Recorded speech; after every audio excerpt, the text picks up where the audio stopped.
up, everybody? Welcome to the Misbehave Women podcast. I am your host, Donna Gonzalez, along with Jessica Penne. How you doing? Good. How are you? I'm great. How was your week? You went to the World Cup. Tell us about it. To the World Cup. It was in Seattle. Ooh. It was Bosnia versus Qatar. How exciting. Bosnia won. It was 3-1. It was really exciting. And after that, I went up a little bit north. My mom lives about like an hour or so north of Seattle. So did some winery hopping. That sounds like fun. Yeah. Tell us about the wine in a second. I want to hear more about the World Cup. Is this the first time you've ever been to a professional soccer game? Yes. Okay. Okay. So I mean, I've admired team sports my whole life. I remember when the World Cup was in the U.S. in like, what was it, the early 90s. I remember watching with my grandfather, and I remember acknowledging what a big deal it was. And to get to experience the World Cup firsthand was pretty special. I feel like it's just so much more than just a sporting event. Yeah. It's just really cool to see countries come together. Yes. And it was also really special to see the amount of support that the Bosnians showed. There's a huge Bosnian community in Seattle. A lot of people flew in, but there's also a lot of them were placed in Seattle during the war, through the lottery. During the Civil War, which was early 2000s, late 90s? I believe so. I think so. I'm not great with history, Mhm. but there's just a huge community out there. So it was cool. It was really cool to see the patriotism of the country and the support that they showed, and it was really cool. I feel like sometimes as an American, I don't really get to experience that level of patriotism. Yeah. But it was cool to see everybody celebrating. Was there an equal representation from Qatar? No, it was very small. Really? Bosnia took over that whole place minus like 2 little sections. Really? Yeah. Because Qatar's a pretty wealthy country. You would think that. Apparently, there were a lot of chic-looking individuals. Okay. And apparently, Qatar will fly in people to support their team. But yes, it's a much smaller kind of representation of their country that was there.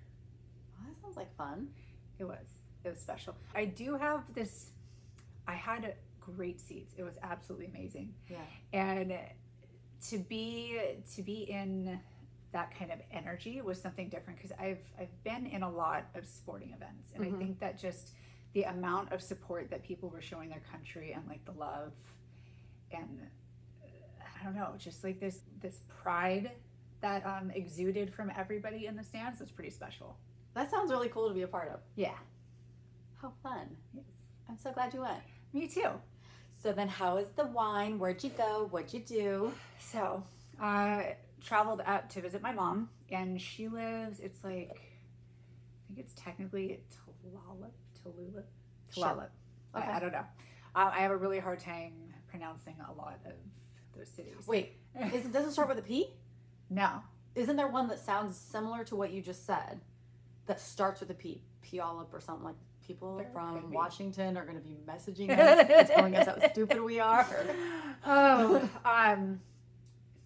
neither here nor there. I'm sorry, but it was really cool. So my mom, my stepdad, and then my friend Ryan, who I went to the World Cup with, he had a bunch of Bosnian friends. So Are the Bosnians into wine? I don't know. They're really into coffee. There's this huge, like, world famous coffee pot that the Bosnians traveled around with, and I actually got a picture in front of it. What do you mean? Like, But it serves like 8,000 cups of coffee. and somebody brought it from Bosnia? The coffee company, yes. Oh, the coffee. Okay, so it wasn't like a fan who was like word bringing. No. It's an giant actual, thing. yeah. Oh, okay. It's a I'll thing. have to look It's this a up. famous thing. Yeah, I have a picture with it. It's Okay, cool. so they're into coffee. They're into coffee. Do they grow coffee there? They just like Great caffeine. question. Who doesn't love caffeine? I do. All right, cool. Did you come home with any wine? So I have this thing that I do sometimes when I drink, and that's I make purchases. So I had a very strategically packed carry-on, and by the time I left, I had to check a bag because I had 2 bottles of wine. And so apparently, not apparently, buzzed Jess is a very different person than Sure. sober Jess. and Much more liberal with her purchases. yeah. I'm like a different person. I have a different vibe sometimes. Put it on the Amex. Exactly. I travel with an Amex. How'd you know? So I came home with we went to this other little city that my stepdad was like, oh, you're gonna love it here. There's like vintage malls and antique stores and lots of little shops that you can do. You're gonna love it. I'm like, okay, cool. So I go into one, and I'm quite buzzed. Like, we had been to 3 like tastings, or 3 wineries, and of course I drink all of it. I don't like to waste. As you do. Yes. And so I went into this one little cute store, and they had this really cute like sweatsuit set. So it's like shorts and a sweatsuit top, and I'm like, oh my gosh, I like have to have this. It's a great cut. And then I look, and I love a set. So the only set color that was left is pink. So I got a pink set. I like woke up the next day, and I'm packing, and I'm like, I'm never gonna wear this. Are we talking about like a baby pink? Do you want to see it? I can run and go get a 1,000%. I'll show you Obviously. Jess is going to get her pink short set. It should be exciting. It's a baby pink set. It's baby pink. And you got some hats. Yes, because I love a hat. So this is what I got. That is pretty cute. It's really cute. It's also very well made. Yeah, right? I was like, I had to get it. Oh, yeah. Right? For sure.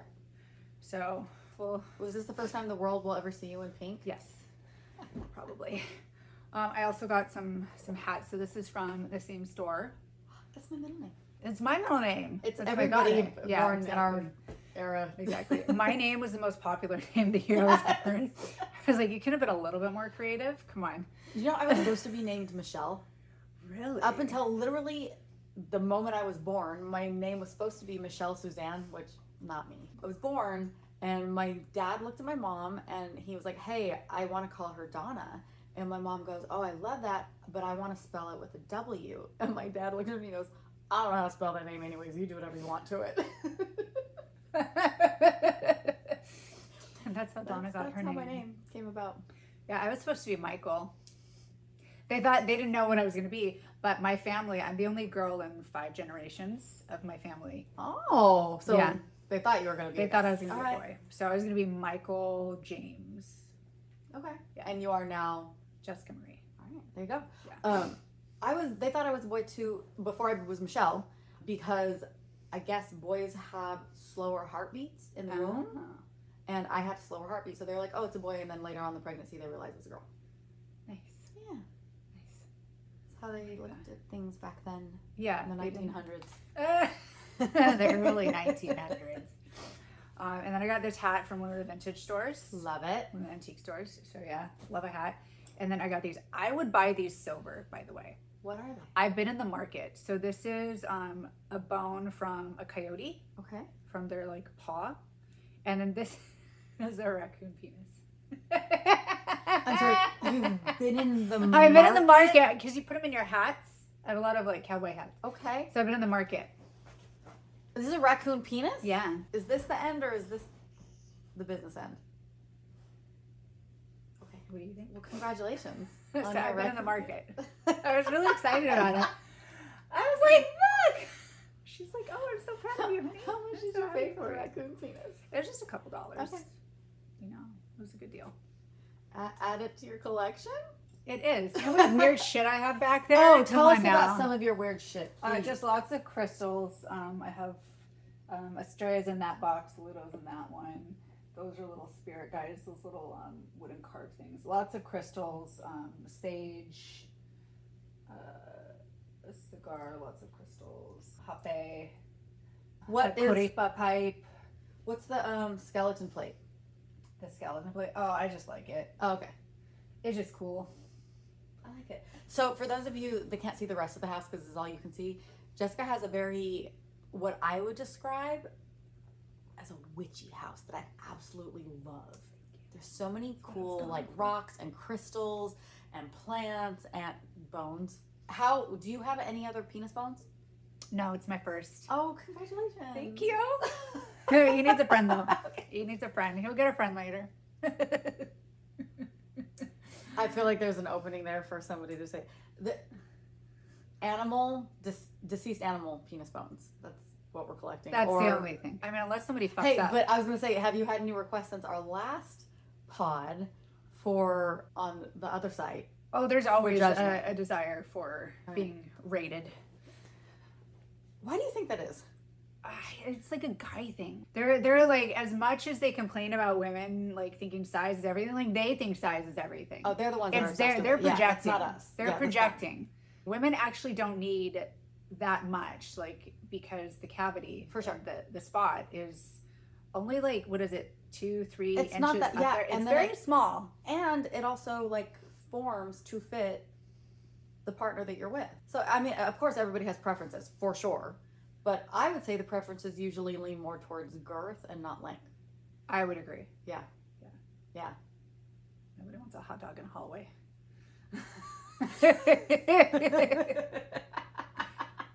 A guy said that, so just quoting him. A hot dog in a hallway. Okay, you know what? That I had a question before we got to that actually leads me to a question that we both saw online. Okay. If there were, out of 3 things, what would you give up? Money, love, or sex? Sex. You would give up sex I forever. would give up sex. Yeah. Okay, why?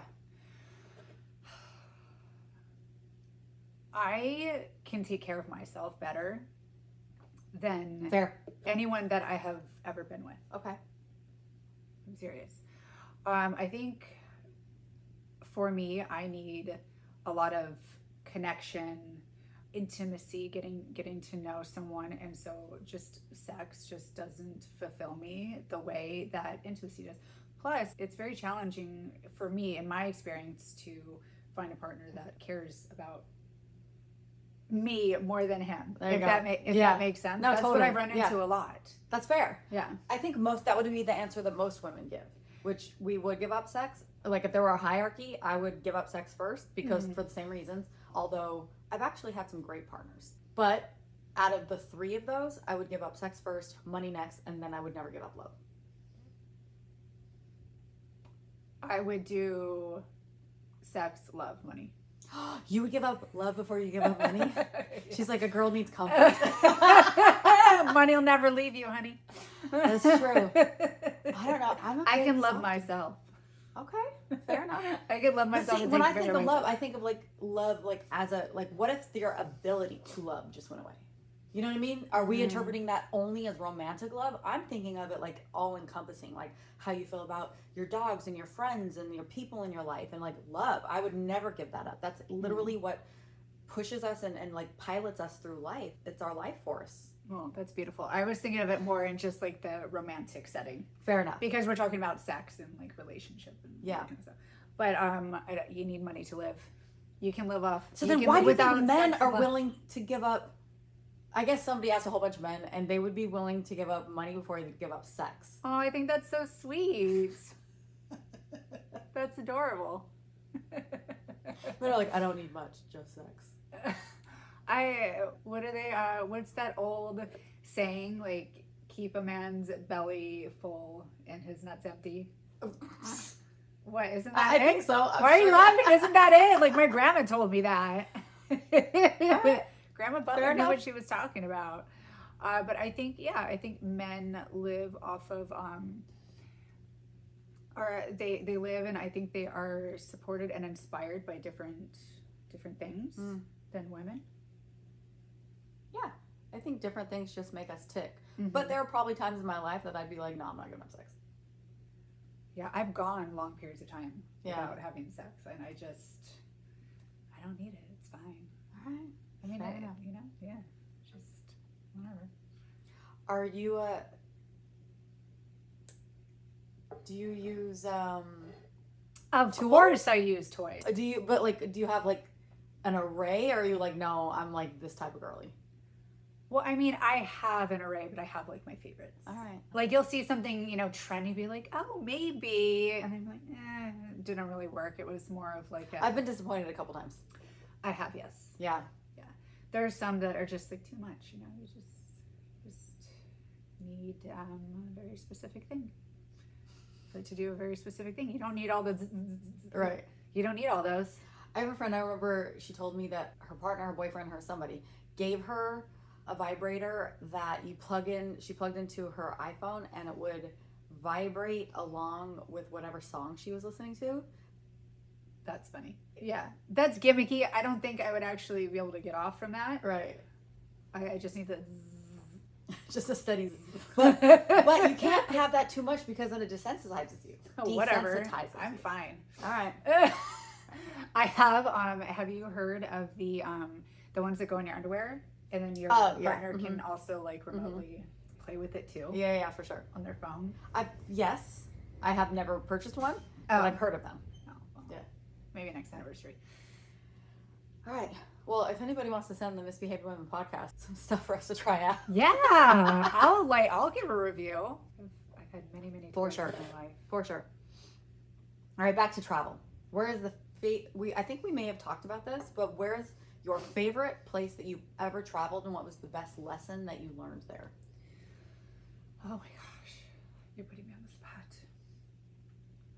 I think my favorite place that I've traveled, I think going to Brazil was really amazing. I had like kind of romanticized it a bit and what it would be like, and I really do think it like lived up to that expectation. Like I was in Rio on the beach of Ipanema, and it was amazing. It was beautiful. The people are beautiful. The experience was great. I was with a group of locals, so I got to experience it, I think, in a more real way than if I had been touristy. And I also felt like a little bit safer as well, because it was also very eye-opening in the fact that it is not a safe country. Yeah, I've heard stories. And I feel it made me, every time I travel, I feel very grateful for where I get to call home. I really do. And I saw a bunch of posts about a bunch of the foreigners that have come over for the U.S. Open. Yeah. And they were just really showing their appreciation and gratitude for the United States. And really? What are they had like liked about it? Well, they had a false impression of it. They were like, wow, it's really safe, it's clean, they have great food, and everybody's nice, and they had just experienced falsities. You know, I think people think that of Mexico too. They have like some kind of like idea that it's like something, and then you go there and you're like, no, it's actually pretty wonderful here. Yeah. I've heard stories from people about how Mexico is not safe. I have never experienced that, but again, when I have traveled there, I have been, like I was a guest fighter at USC Monterey, and we had armed guards though. Oh, well, that's right. So we were very safe and protected. Yeah. I've been with locals down there, and I felt very safe and protected. But I think that there are, in every country, especially a third world country, where there is poverty, they will take opportunities to try and gain from tourists. I think that's everywhere. Like, there's probably some places in America that you don't want to go. For sure. Yeah. My favorite place, and the one that I don't know why it surprised me that I fell in love with it so much, was Hawaii. Because I only went there for the first time last year. Okay. And I think maybe because people in America go there so much, people had been like, I'd heard so many people like, whatever, it's like boring, I've been there enough times, or you know what I mean? Like, and then I have friends like Elima who loves it. That's where she's from, and so she said so many wonderful things about it, and I knew it was going to be beautiful. But I didn't expect like the energy that I felt there. And I was so pleasantly surprised with how magical. I literally felt like I could feel the island being alive. And it was one of those things that I was like, wow, this is such a special place, and I understand why the locals feel the way they do about it, about people coming in and like taking their space, and they're like, them being like, no, this is our sacred private land. We welcome you guys here as guests, but like, it's our place, and it's pretty limited in size, so like everybody can't get there. But you know, I'd heard people be like, oh, I'd probably go on vacation somewhere else, not Hawaii, and so I didn't know what to expect, and I absolutely fell in love with it. It was so just magical. Yeah. I've been to Kona, Waikiki, Maui, and maybe one other spot. I think it was in Kauai for a little bit. But I thought it was incredible. It is a magical, beautiful place, absolutely. And you do feel a different kind of energy. And I do really appreciate how respectful the islanders are to their island and how much they want to take care of it and protect it. And, I do think people that visit any place need to treat it as they are guests. So you what was it? We just heard on the news there was where were they from? Like Canada or something. They were from, obviously not from Hawaii, and they were a guest, and they threw a rock and hit one of the local seals. Oh, you heard about that, right? I mean, just don't be an asshole. Yeah, I think anywhere, just don't be a dick and appreciate it, respect where you are, and yeah. I'm going to Guatemala. Oh, okay. So I was asked to be a part of a women's jiu-jitsu camp, Fuego and Flow, in Guatemala in October. So I'm going to coach, and it's going to be my first time there. I'm so excited. Amazing. I'm going to do some no-gi training, and then I will do a self-defense seminar for the women of the village. That's incredible. I know. Is there a big community down there for jiu-jitsu? Apparently, the woman who organizes this camp, her name's Hannah, she's been giving camps at this location. There's a jiu-jitsu school down there, or a place that hosts her, and she's literally down there right now. Yeah, it's something that she does regularly, and I'm in a chat of a whole bunch of women in jiu-jitsu who are like entrepreneurs, and she was like, hey, is anybody interested in being a part of this? And I was like, absolutely. Yeah. So I don't know, I'm really excited to go down there, and it's in Antigua, and there's a big lake down there, and there's a volcano, and so I'm really excited to do the camp, but also get to see the culture and travel around a little bit while we're down there. Amazing. Yeah. Super exciting. Are you the only coach? No, there's another coach who is doing some gi sessions. I'm doing 2 no-gi sessions and a self-defense session, and then the other coach is doing some gi sessions. And I've never trained in the gi, so how that's going to go for me. We'll find out. Try. I bet you're I've good at literally put on a gi twice in 18 years. I don't know. Is there a place you'd never go back to visit? No,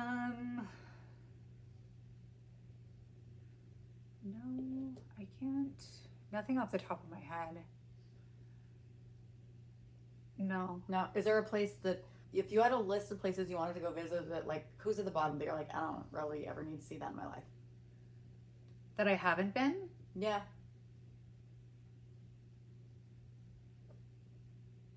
I want to see everything, honestly. Yeah. I can't really think of something.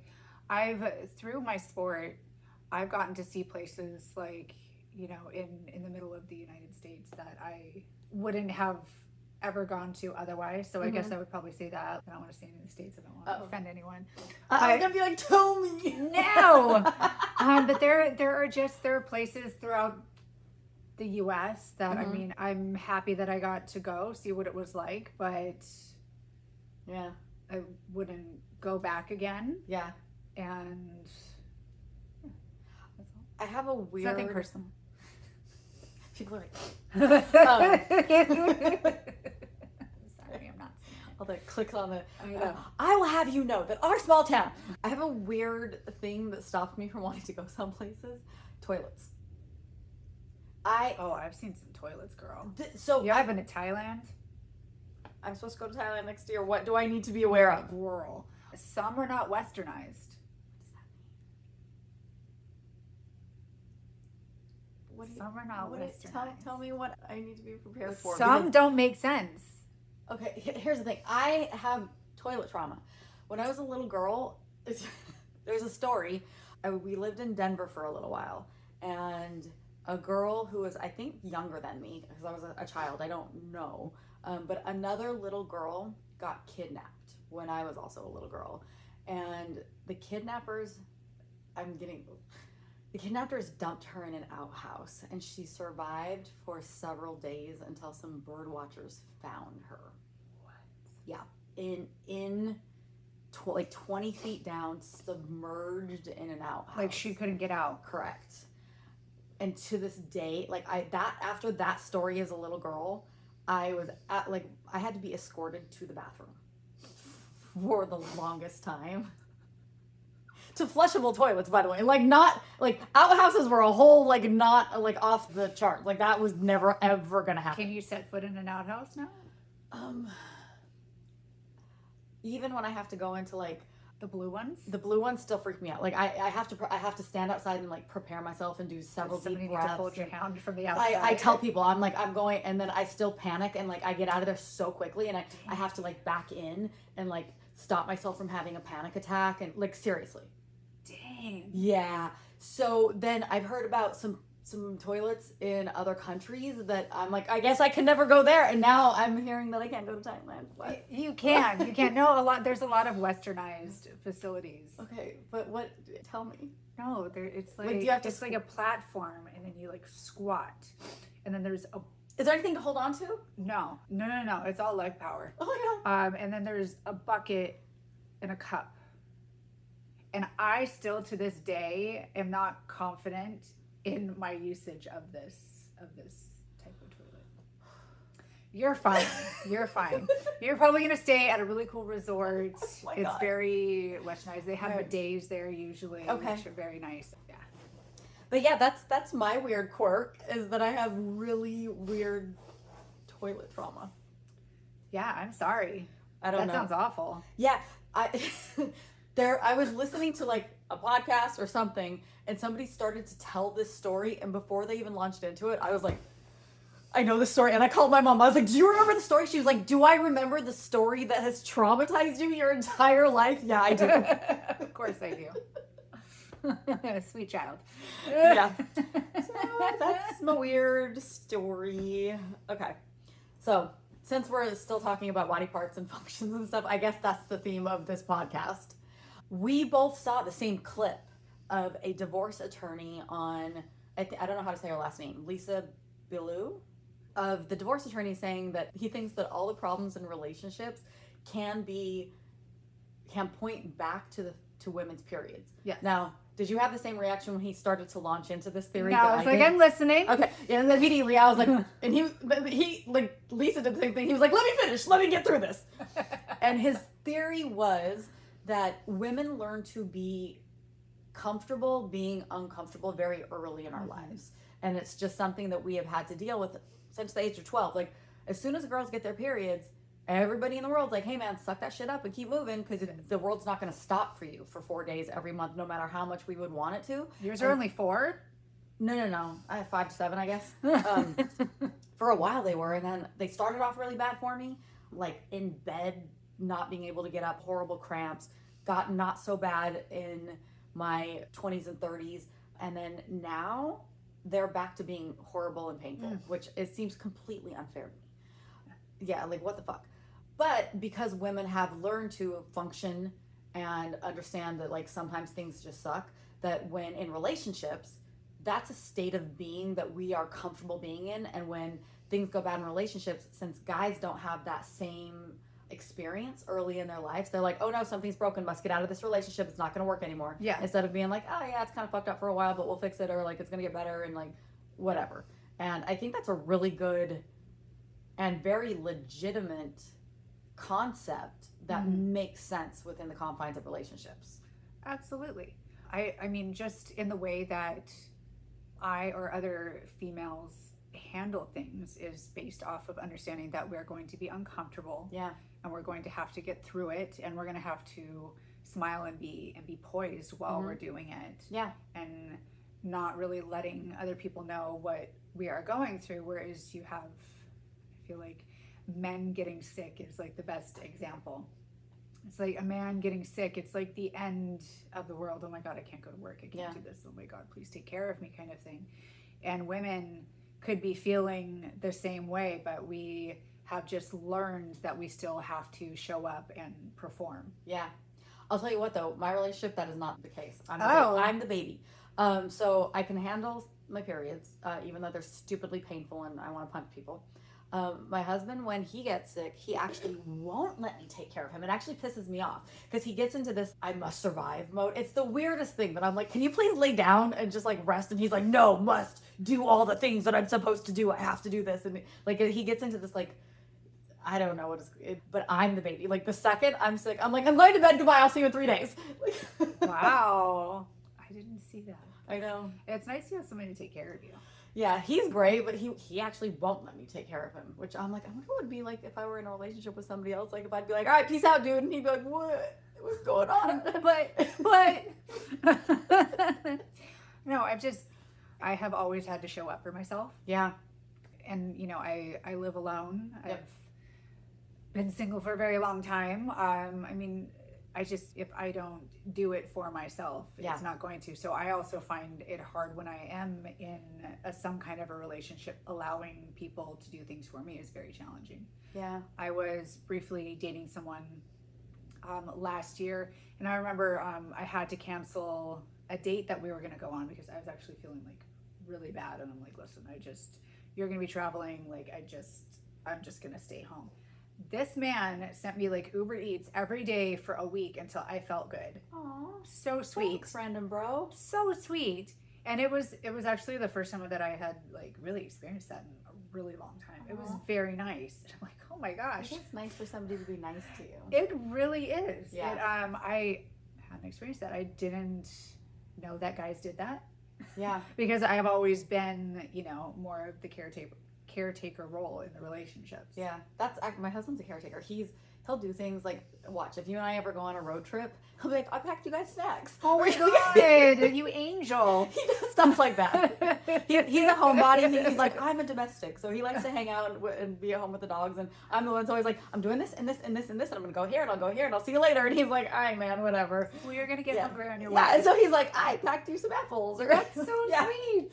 Oh. So I got really lucky on that one. Also, I am a fiercely independent person myself, and he is a fiercely independent person. So our relationship happens to work for us just because we give each other space to be independent, and we support each other where we can and when we can, in the ways that the other person needs. But that's amazing. Yeah, I got really lucky because I honestly don't think I would be a good partner to somebody who's looking for a traditional relationship in the sense of the word. Yeah. You know what I mean? Yeah. Just because I am the way that I am. I mean, my mother she's a very strong woman, but she was a stay-at-home mom for a very long time. Mm-hmm. And she took care of everything. Like, she was like super PTA mom, and, you know, always had food on the table, and like the house was always clean. She always did all of these things. And so that's the example that I had growing up, but I also saw her like put herself aside for a lot of things because she was so busy taking care of everything else. So I kind of like lean away from that, even though I have this idea that it would be really nice to have kind of like that traditional relationship because that's what I grew up with. I feel like I would have to navigate that like per the person I was with. I don't know if I'd be the one packing the lunch. I mean, I can adapt. I'm very adaptable, but I don't know that. But you draw the line of packing a lunch. What was it? There was no time change when I traveled, but sometimes I get like a little restless, like either the night before I fly or like when I get home. And so last night I woke up at like 2 a.m. and I was like wide awake, but I like didn't want to leave the bed, but I also was like, I'm just gonna get my phone. So I started scrolling, and I remember I saw some weird stuff on my algorithm, but one of the things that I saw was this adorable woman woke up, you know, at 4 o'clock in the morning to pack her husband lunch, make him breakfast, put his clothes out. And I was like, aw, that's sweet. I have a question. So every time I hear about that, like specific thing, because that's very common in like Mexican culture, like woman gets up very early and like, how come you can't prep the night before? And maybe I'm asking that because I'm a night person, and so like getting up at 4 a.m. sounds like the worst punishment in the entire world to me. So literally every time I hear that story, I'm like, why didn't you just pack it the night before so you didn't have to wake up? Yeah, no, I hear that. There just be a little bit more. I don't know. It would be more productive. Sure. For sleep to do that. Yeah. Again, that's not the type of person that I am, so I can't. Good for her. And yes, if that works for her. you, and that makes you happy in your relationship, then I'm happy for you. Yeah. I really am. Yeah. Yeah. not for you. It's okay. We went out to dinner with some friends. We went to Kettner Exchange. Have you been? Really like that place. So delicious. And this kind of conversation came up with the couple that we were with. They were like, "Do you get up and make Jonathan breakfast?" Literally, we both started laughing. No, you'll be mad. Jonathan was like, on top of it, I was like, even if I got up wanting to make him breakfast, he loves his routines and he loves things the way that he loves them. Oh. I was like, he wouldn't let me make him breakfast if I wanted to, and he was like, "That's true." You wouldn't do it right. It's okay. There are, Pretty good breakfast. P.S. for all the people out there, they're like, Donna sucks as a wife. There are things that I do for my husband that he absolutely loves. Just making him food It's not one of them. It's okay. But I do cook for him every once in a while when it happens. I can cook. I do Yeah. not enjoy cooking. Same. I can, and I do it when I need to. Yeah. But if there were not another human being keeping me alive, every meal would be girl dinner. I would just I'd eat beef jerky. Or I hope something more nutritious than that. I don't know. From being an athlete for so long and like food is fuel. Yeah. I just have a different relationship with it. Sure. So and also like trying like the amount of stress that I put on myself to like deliver a perfectly timed meal and make sure everything, it really stresses me Oh, out. that's how Jonathan That's is. why wine. Yes. I will that makes get sense. very drunk when I cook for people. I just need to like chill out. But I can. But I just have a very a different relationship with food, and it really stresses me out. I think that my husband's very similar to you. Like it's like just- there's meal prep and like it fits in these boxes and it fits in the way that makes him comfortable, and so like that's how meals work in our house. And so I'm just lucky because I'm like, yay, meal prep, so there's food. Otherwise, I would I don't know. Seriously, I probably would never eat a full meal in my entire life if it wasn't for him. Wow. I am from the 90s. I was conditioned to have such a horrible relationship with food Yeah. that I never got over it and I never addressed it. Yeah. Yeah. I had a pretty not healthy relationship with food. I grew up with eating disorder and taking stimulants and all that kind of Me stuff. too, yeah. And then I grew up and became a fighter and somebody who has to go through weight cutting and dieting and stuff like that. So I didn't learn healthy eating habits per se. I learned a healthier lifestyle. Yep. Of like exercising, but like still have like kind of a complicated relationship with food that I'm experiencing now that I've retired. Oh, Yeah. Tell me about that. It's still, well, one, I feel like I don't know how to properly fuel myself for what I'm doing now Because you're not working out because at I'm the not working out. volume. Yeah. And then so I'll undereat or I'll overeat at some time. So my weight has fluctuated quite a bit, and it's caused like frustration for me. So I still feel like, even though I'm 43, I still feel like I don't know how to like properly eat as like a normal functioning adult. Yeah, I think I'm still learning a lot of that too, learning to eat enough, because I also have to help other people do this now as a coach, so I'm having to fix it, because you can always fake it with yourself.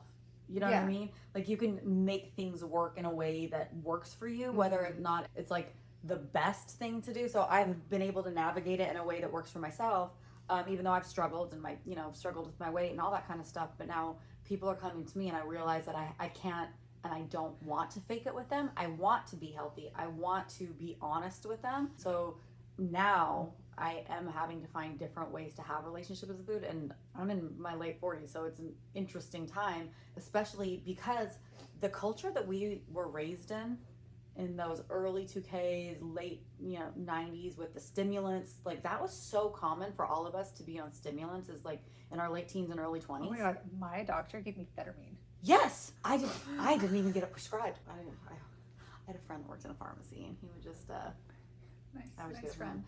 Yeah, so I wasn't even like regulated on it. Yeah. Just taking it. Yeah. Why not? Why not? It Right? works. Yeah. Oh, man. Crazy times. All right. Let me look at my notes, because that wasn't even part of my notes, but I really like how that went. Oh, speaking of my husband, let me tell you this cool story. Okay. So, do you believe in parallel timelines and like black holes and like alternate dimensions and everything? Yes, I can't quite wrap my head around it, but yes, I do believe that exists, Sure. but I can't explain it. Me too. We have two cars. I mostly drive a Fiat. My husband mostly drives our RAV4. So, but whenever I'm near the RAV4, it tries to pick up on my phone, and it'll say connect to Donna's phone, or it'll happen like if I'm in the kitchen with my phone and he pulls into our driveway, it tries to grab my phone. For some reason, it always wants to connect. Yeah, Loves you. So I was at home the other day, and he was on his way home, and he passed.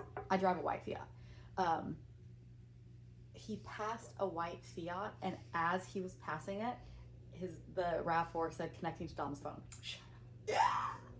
And he got home and he was like, "Guess what just happened?" That's freaking Isn't that cool. weird? That's super He weird. was like, "I think I just might have passed you in another timeline." Yeah. How weird is that? That is so weird. Yes. I don't know how to explain it. I was at home because he saw me 5 minutes later when he pulled in. Who can explain Right? other timelines? So that leads me to something that I've mentioned before, and I was listening to one of my favorite people that I follow on TikTok, and she's a person that can communicate with animals. Yes, I know. According to her, cats, she's had several conversations with cats, and cats are like the keepers of information in the universe. Okay.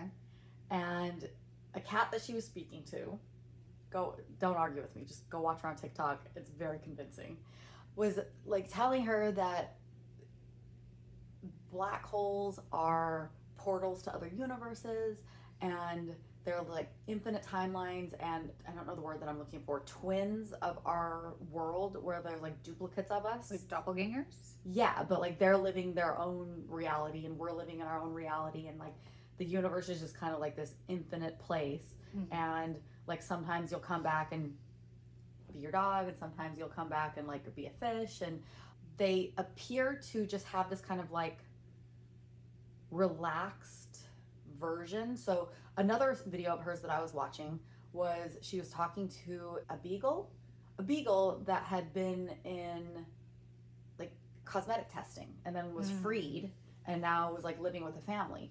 And she was talking to the beagle, and the beagle was like, "You seem to be really upset about this. I don't want to talk about that. That was just something that happened. Like, I used to be a number, but now I'm whatever its name was in this family now, and I'm really happy about that." He was like, "I can tell it upsets you, but don't worry about it. I'm not upset.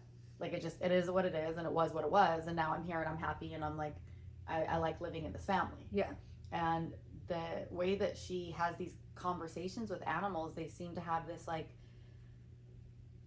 they seem to suggest that we are all just energies that are connected, that continually have these different experiences and different lives and different and just show up in a different way in each life and have different experiences, which actually makes perfect sense to me. I don't know, where do you stand on that? I believe in reincarnation. Me too. I believe in soul missions and soul families and all that kind of stuff. There's I believe that my previous dog, Estrella, who passed a couple of years ago, I believe she was one of my first puppies. Interesting. Who I feel like as an owner, it was when I was like 18, and I was with my first boyfriend, who was a drug addict and not a great human, and he dumped this puppy at the park. When I tried to, I kind of like fled in the middle of the night kind of thing. Yeah. He dumped this puppy at a park. And I always felt so guilty because I'm like, I didn't look for him enough. I should never have left him. Like, he was just... You were 18 and young. It's not your fault. I was young and dumb, but I still hold a lot of like... So it was your puppy. You got away from him, and out of retaliation, he went and dumped the puppy at a park. Yes. So I never saw this puppy again. I'm so sorry. And he was a sweet little... he was a German Shepherd Pit Bull mix, but he looked more like he looked like a fox, like he's a little shepherd. And... at the ranch where I board my horses, one of the dogs gave birth, and she was a Belgian Malinois. With the dad was half Malinois, half German Shepherd, and she had all these puppies. And this little sweet girl would always run up to me. It was always the same puppy. She would always run up to me and like jump on my right leg. She would be like just looking at me like, "Take me home." And all the dogs would be running around focused on everything, and she would always come up to me. She would like paw on my leg and just look at me, and whenever I'd pick her up, she would just like melt. and she was just this sweet little energy. So I brought my dog Ludo, who was a huge pit bull, and he was very particular about other dogs. I brought him down, and he loved her, I was like, oh man, Yeah. like this is great. I ended up taking her home, but I just like I always had this feeling that it was my puppy. And she finally, it was a boy then, but it was a she this time. Yeah. And she came back and we got to do it again. And I still feel like I didn't do a good enough job with her. She passed away like really suddenly. She had hemorrhagic gastroenteritis. And so she died when she was 5. It was brought on by a rapid change in food. I forgot her food one of the nights that she stayed at boarding. And it sent her into this, I'm so sorry. terrible place, and she ended up passing. Took her to the ER, and she never woke up again. I feel like I'll see her again. Yeah. Definitely. I feel like maybe this is one of those relationships that I need to keep learning and growing from. But I do believe in the reincarnation, and I do believe that we have these little spirit guides that follow us around and help us on our journey. Yeah. Does she ever come to visit you in your dreams? She's come to visit me once, but it was so the book that I've read on this like soul journey is that there's usually like a debriefing period. So I've heard that too. they won't necessarily visit you for like a time afterwards because they're up learning and downloading and doing their thing and figuring out if they're going to go somewhere else and be something else. But yes, I've seen her in my dream once. So when we first moved to San Diego, we came with a pack of 4. 2 of them were pretty old. One of them was my soul dog, Oscar, who I had when I was single. Mm-hmm. And then he became, when I met Jonathan, we became a pack, and like we added on to our pack. So Oscar was getting up there in age, and then we had another dog who was getting older, and then we had one dog who had cancer, so we knew that our time with her was short. And then we had another dog who got sick as soon as we moved down here. It was the craziest thing. But long story short, then we ended up getting another dog. So within a 5-year period, we lost our entire pack of 5. And one of them has never come to see me in my dream. Brutus has never come to see me. And then the other 4 have come to see me exactly once each. Oscar comes to see me all the time. I love that. Yeah. All the time. Like, that's the one I'm like, okay, so, and if you had ever, people used to joke that I was just Oscar's pet human. Yeah. Like, he was my little soul dog. So I absolutely believe that too. That like, we are connected to all these little beings that we all choose to like travel through time with. Yeah. It's really interesting. Yeah. Yeah. I want to talk to somebody who knows how to talk to animals. Me too. Yes. If you could come back as an animal, what would you be? Probably a horse. Thank you. I wanted to ask you about horses. Tell me about owning horses and like all of the magic that comes along with that. So I moved down to San Diego about 10 years ago, and I started volunteering at a rescue ranch, and I got to help take care of a lot of animals that were either abused, neglected, surrendered by families that couldn't take care of them anymore, or there were some like gnarly abuse cases. Yeah. But I felt Wait, like, abuse against horses? yeah, The fuck? there's some cruelty type training, and if people do not get what they want out of their horse, so there's like this spectrum of horse owners. Some horse, like me, I'm like, I love animals, like these are my babies. Yeah. And then there are people who are like, I love them, but I'll have like, I'll sell them because they're also for a purpose. Okay. And there are people that they're strictly like for work, and they change hands, and they don't care what happens to them after their job is done. Okay. And there are, so I'm like way on the other side. Like, it's a lifetime agreement. These are my animals. I have taken this responsibility, and I will take care of them forever. And some people are not like that, because horses are supposed to be useful and for a purpose and all that kind of stuff. Okay. They're commodities. Yeah. I don't like that. Yeah. I don't either, but that's what their job has been to humans for a really long time. I'm different in that mindset. So I got my animals, my horses, 3 of them. They were bonded mares and they needed to be rehomed. I took them in. I did not grow up with horses. I just believe that every great thing that has come to me, I have said yes to and then figured it out later. That's with fighting, that's with moving down to San Diego, that's with horses, dogs, like whatever it is. I just say yes to the experiences, and as soon as I say yes, I believe the universe will help me figure it out. So it's been absolutely incredible. It's been very challenging. Like horses and dogs, I believe, are mirrors for us, and we are meant to learn something from them. They're very challenging, but they are like incredible and magical creatures. They're so sensitive, so intuitive, and smart. So smart. Very stubborn as well. And I have so much fun with them. I just feel so lucky that I get to take care of these amazing animals and spend time with them, and I get to ride them and you know, go on adventures. What do you think the biggest lesson you've ever learned from your horses was? From my horses and dogs, that you don't have to be perfect to be loved. Yeah. Oh, that one hit. Yeah, I think every single animal I've ever owned has reinforced that for sure. Yeah. Because I've had all rescues. I've had all animals that have come from kind of challenging circumstances and situations, and I've, you know, gotten to love them through all of those growing pains. I mean, that's so true. Yeah. I think of all of my dogs that I've had, and like none of them were perfect. Oscar was a little jerk. Oscar, he would bite people. We were on vacation. We were in Mexico, and my cousin was staying at the house with the dogs, and she called me. She's like, "Yeah, you can't order from the Thai place down the street anymore because Mango bit the delivery driver." And I was like, "That tracks." But yeah, I would take a bullet for any of my little dogs, and none of them are perfect. No, none of them.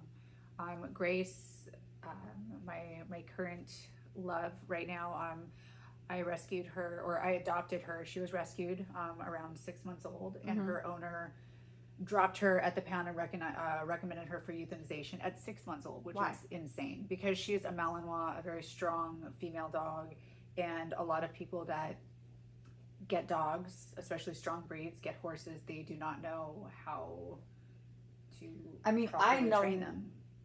I think anybody who knows anything about dogs knows that Malinois are very, like, you can't be a casual Malinois owner. No. No, that's why I have Chihuahuas. They're really challenging. I mean, it's so rewarding seeing her like grow and blossom and become the dog that she is. But I mean, she had some stuff going on. And it's because of the way that her owner handled her or mishandled her. Yeah. And so a lot of times, dogs hold on to stuff like that. Horses hold on to stuff like that. They remember. Yeah. And then they want to protect themselves. And if they feel like they have to protect themselves, it's going to be in a way that humans aren't going to like. But humans are the reason for that. She was recommended. She was picked up by a rescue called the Wolf Project, and they outsourced Marvel Canine up in Temecula, who specializes in Malinois specifically, and they have a great program for all dogs, but they do specialize in Malinois. So they went and did an evaluation. They're like, this dog's not aggressive. She doesn't need to be put down. She just has been mishandled and mistreated, and obviously there's been some abuse. So they rehabbed her, and she was put up for adoption, and I got her. How did she come to you? I took Estrella, my other Malinois, I took her up there to be trained. Okay. And I saw her, and Estrella was like 45 pounds. She's a very tiny little girl, and Grace is also a very petite That sounds Malinois. so big for my... No, it's 8 pounds. I'm like, you have a 45-pound dog. That's small on the Malinois scale. Fair. It really is. And I saw her, I was like, oh my God, I'll take 2. I want a matching set. Stupid. How much did Estrella weigh? She was like 45 pounds. Oh, okay. Yeah. So they're both petite little. Yeah, they're very petite Malinois. Okay. Yeah, mini-waz, if you will. Oh, mini-waz. Yeah. And I took them on, and honestly, for the first year, it was really challenging because I had to be very structured and set really good boundaries. And having two females is quite challenging, which I didn't know. I always thought that the males were the challenging ones. No, to have because to, I always say this when I teach self-defense seminars.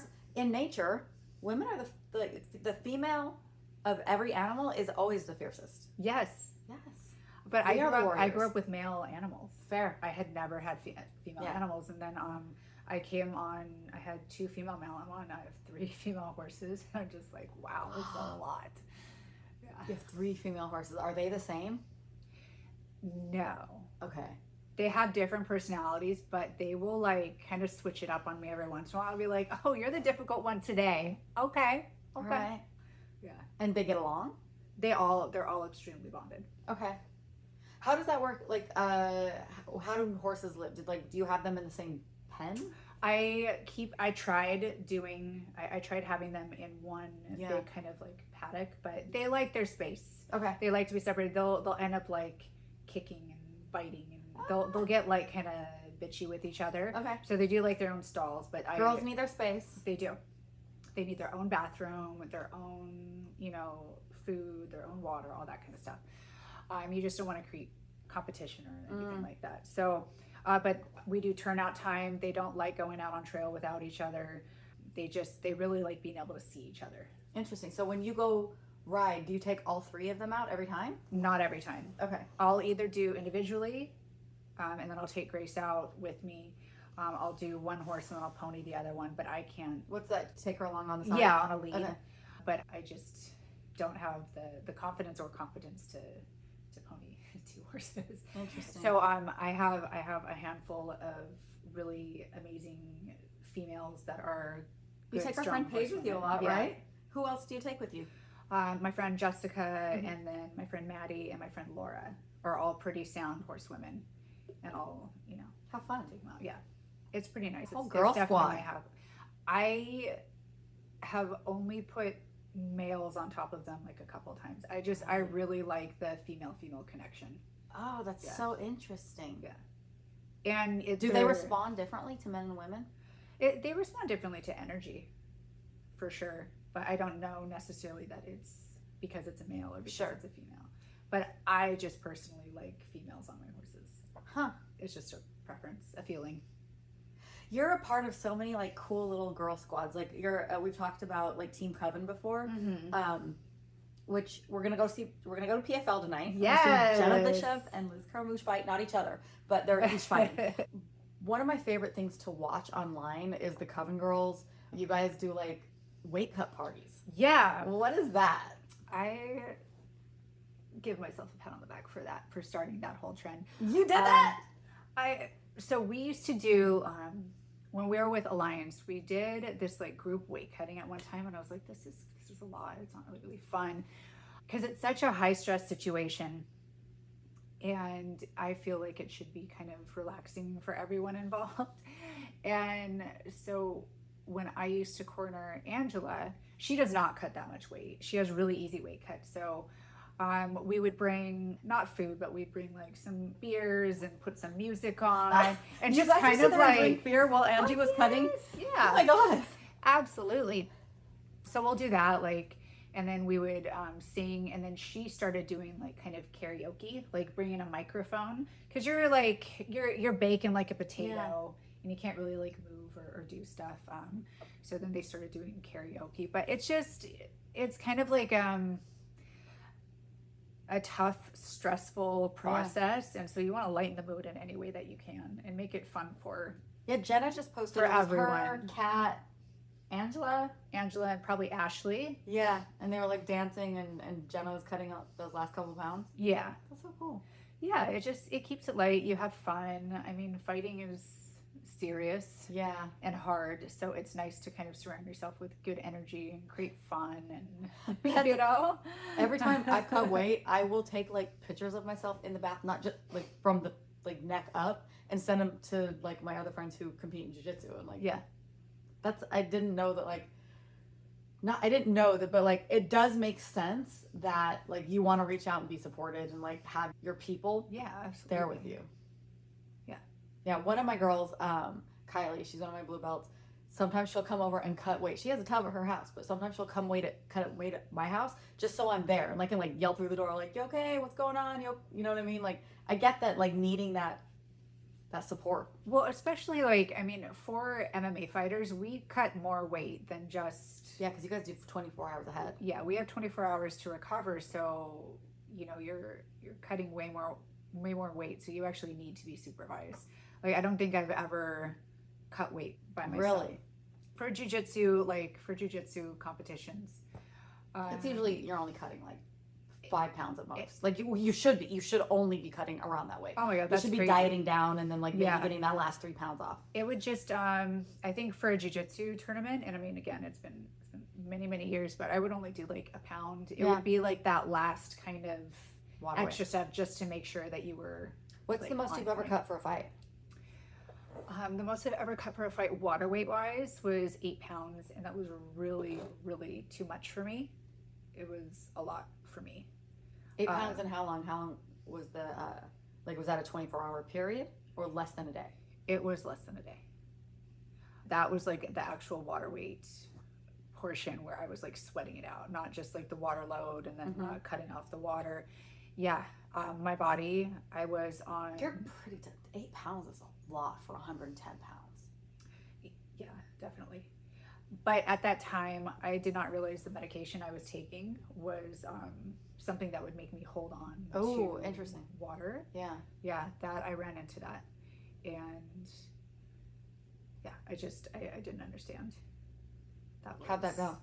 I ended up missing weight. Really? Yeah. The weight, it was so weird because I came in right where I wanted to be. And then it was very, very strange that the weight was not moving. It wasn't coming off. And I was like, okay, well, maybe I didn't cut my salt off, soon enough. And I mean, I had never had a challenge like that before, and the water just would not come off, and I was sweating, and it just wasn't. Was it the enough. medication, or was that a combination of the medication and maybe where you were hormonally? No, because I've literally been cutting weight and started my period, or started my period the day that I'm supposed to start cutting weight, and it just. Weight cuts always trigger my period too. I swear, doesn't it? Yes. It really does. There's something about it, but that has happened to me like more than a handful of times. And I never cut that much weight. Like 5 pounds is usually around my range. Triggers my period every single time. Yeah. I was on, this was it, earlier, like 2016, 17, 18. I have challenges with dates and times, but I was on antidepressants, and I did not know that could be a factor. Yeah. And I mean, I ended up missing weight. Did it affect I ended your up training spraining too? my ankle that day too, the day of the fight too. So I ended up not being able to fight. It was terrible. It was terrible. I was like, this is some sort of like cosmic thing, I swear. Yeah. Yeah, I was not meant to fight.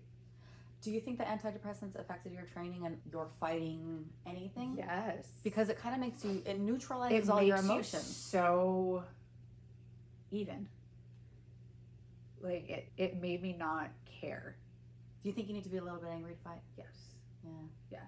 I think I do. I wish I could have. I was always trying to be very composed, not let like my emotions show. And I wish I had kind of like uglied it up a little bit more. Yeah.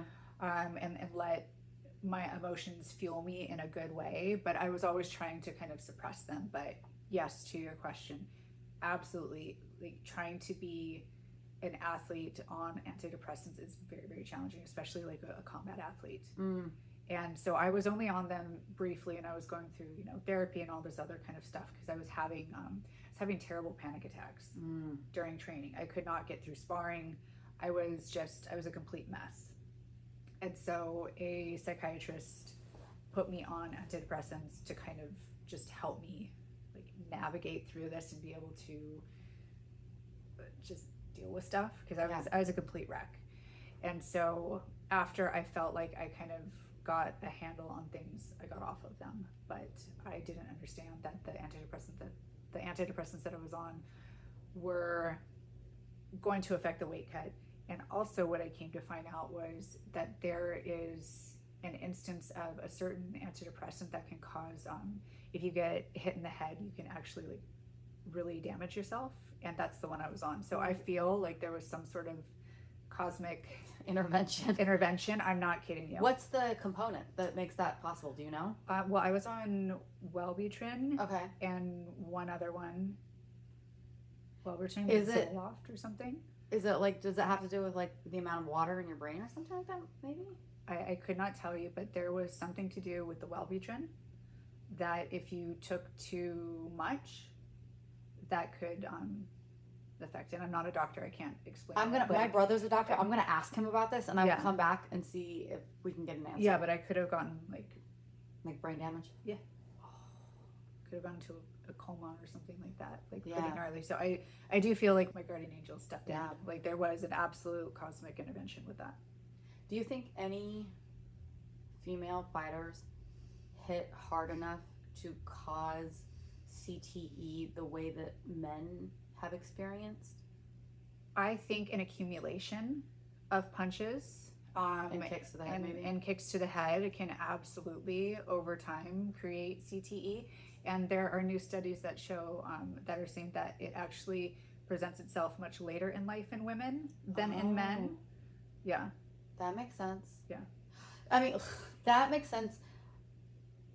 Even if you just look at the way our hormones work, like women's cycles are so much longer. Mm-hmm. Men have hormonal cycles the same way that women have hormonal cycles, but theirs are 24 hours. So they feel the same every time at the same day, or at the same time every day. And we go through that cycle in a month period. Mm-hmm. That's why we're all over the place. Because one day we feel like this, the next day we feel like this, and the next day we feel like this, and the next day we feel like this, and the next day we feel like this. And men are like, no, I do that in a 24-hour period. They're like, at 10 a.m. I'm happy, and at 12 p.m. I'm not, and then at 2 p.m. I'm fine again. Yeah. That must be nice. Right? You probably don't even notice the ebbs and flows throughout the day. Yeah. But yeah, I think I was just like walking around this morning and like, oh, I'm like, oh, it's gotta be about that time. I woke up this morning and I was like, oh, it's gonna be one of those days where I just had a battle with my uterus all day. Yeah. It's so awesome. It's good times. Being a girl is so much fun. But speaking of being a girl, it is time for, oh, hello. Hi. Say I'm a girl. She is a girl. She's a Honey beautiful girl. You love making little cameos. She does. Okay, well, it's time for us to get ready to go watch our friends. Yes, tonight. it is that time. I think she read the room. Yeah, she did read the room. Grace wants to tell everybody goodbye and thank you for listening to the Misbehaved Women podcast today, and we'll see you next time. You're so silly. Oh my goodness. Such a yam. Grace is our director. She's like, and cut.